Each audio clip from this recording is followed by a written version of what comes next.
chilling tales for dark nights.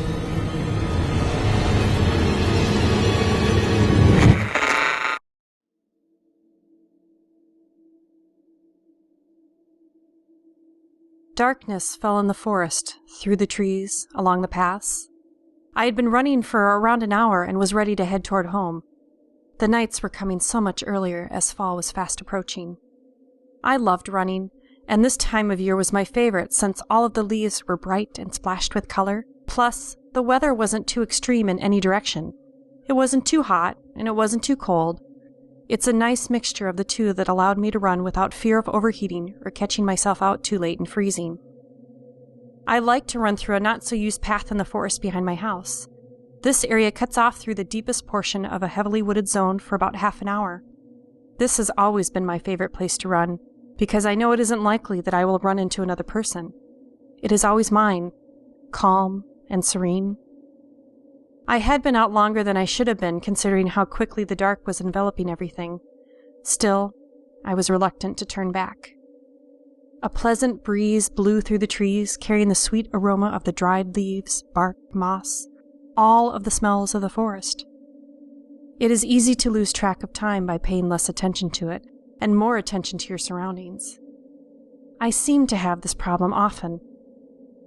No more now, though. I wouldn't step foot back into those woods, or any other woods, for anything. I had been distracted by running through the sea of swimming, vibrant colors, often slowing my pace while I took in all the surrounding beauty. I even made a mental note to come back the next morning with my camera. I was enjoying myself.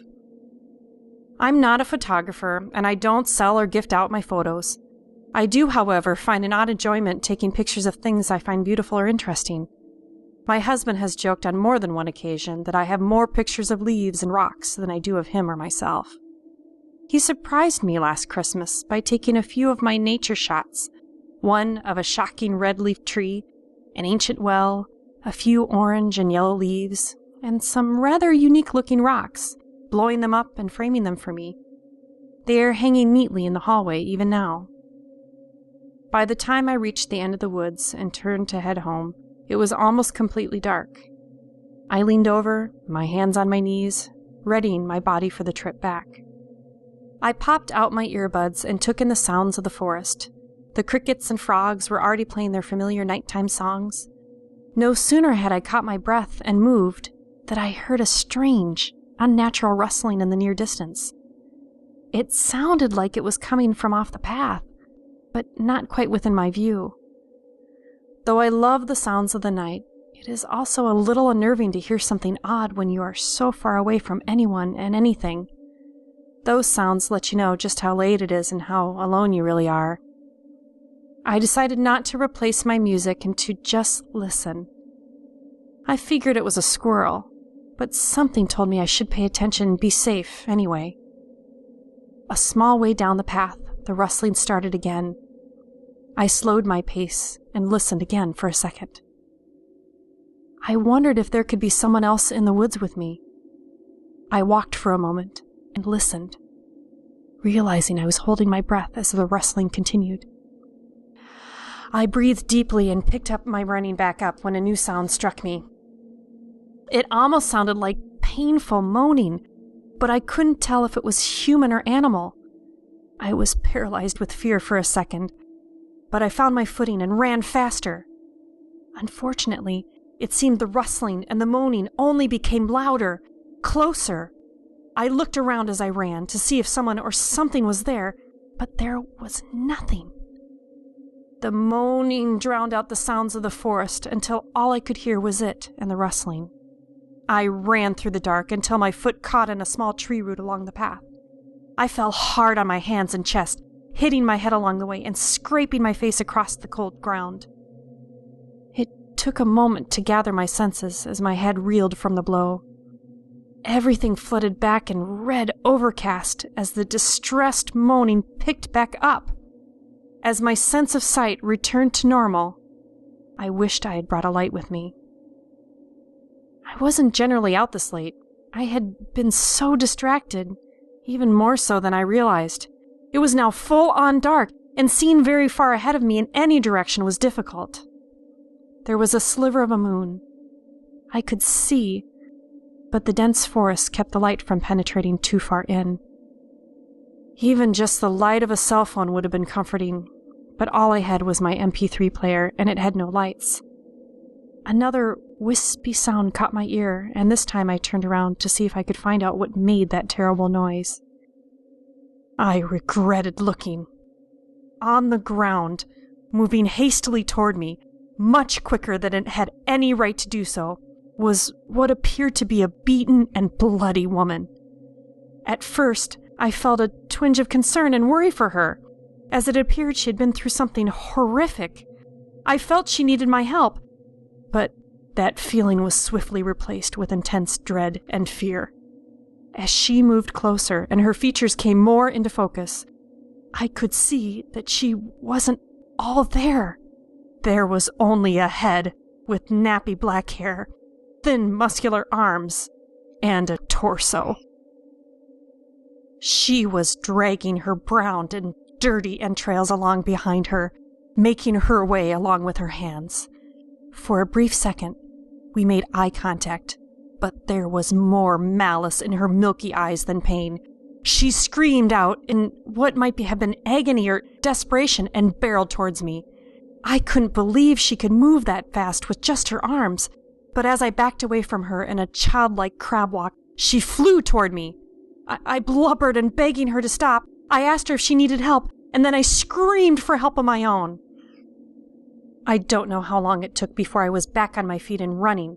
I turned to see if she was still following me and realized, much to my dismay and absolute horror, that not only was she still following me, she was nearly on me.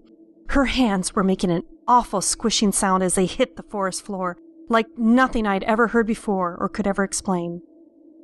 The cold evening air now burned my raw lungs as I breathed in between screams. I knew there was no one around to hear me, but I couldn't have held it in even if I had tried. I have never run so fast or so hard in all my life. My lungs felt as if they would burst. My heart pounded in my throat. My legs threatened to give out on me in any second, and I knew if they did, the thing chasing me would get me before I ever got back on my feet. At last, I saw a break in the woods where dull light from the outside broke in slightly. I screamed for my husband. If he was home yet, he should hear me. It was a long shot, but gripping that tiny piece of hope was all that was holding my mind together.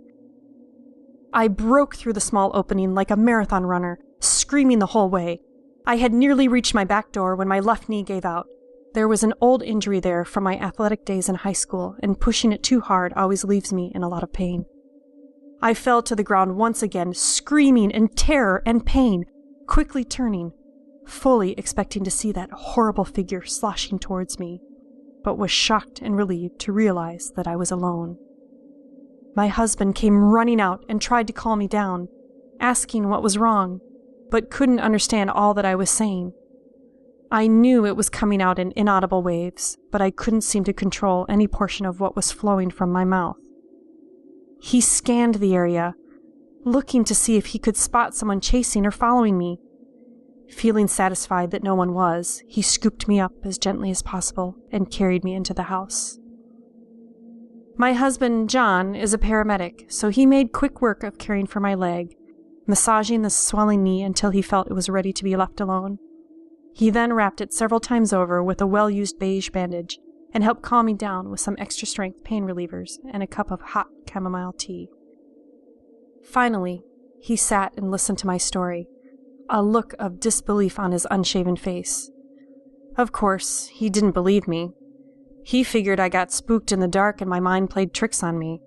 He believed perhaps I had seen an injured animal or something else completely rational, and my mind had made it irrational in the dark. It made sense. It wasn't true, but it made sense. I know what I saw, and I know how this sounds.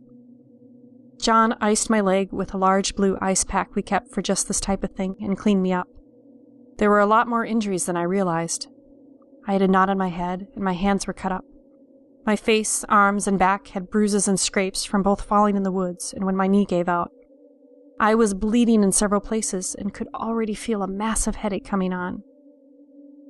After patching me up, John went outside to take a good hearty look around. I knew it was only to appease me. He hadn't seen or heard anything unusual and chalked it up to it being late and me being tired and scared. That was the end of it. John was convinced that he had solved the mystery of what I had seen, and there was nothing more that could be said to convince him otherwise. I'm writing this now so that whoever reads it knows I'm not crazy. I know what I saw in those woods, then in my yard, and now what I see inside my home. She is with me now, everywhere I go. She constantly stalks me, teases that she is coming for me. I see her matted hair full of twigs and dead leaves lingering in the distance and darkness of every room I enter. The fear I feel from her still brings a tear to my eyes. I don't know what she waits for, why she hasn't taken me yet, but she taunts me in her own way. Perhaps it is because I saw her, or maybe there is another reason. But the waiting is an unbearable torture. John hadn't seen her, but he has admitted that the house feels different somehow. What is she?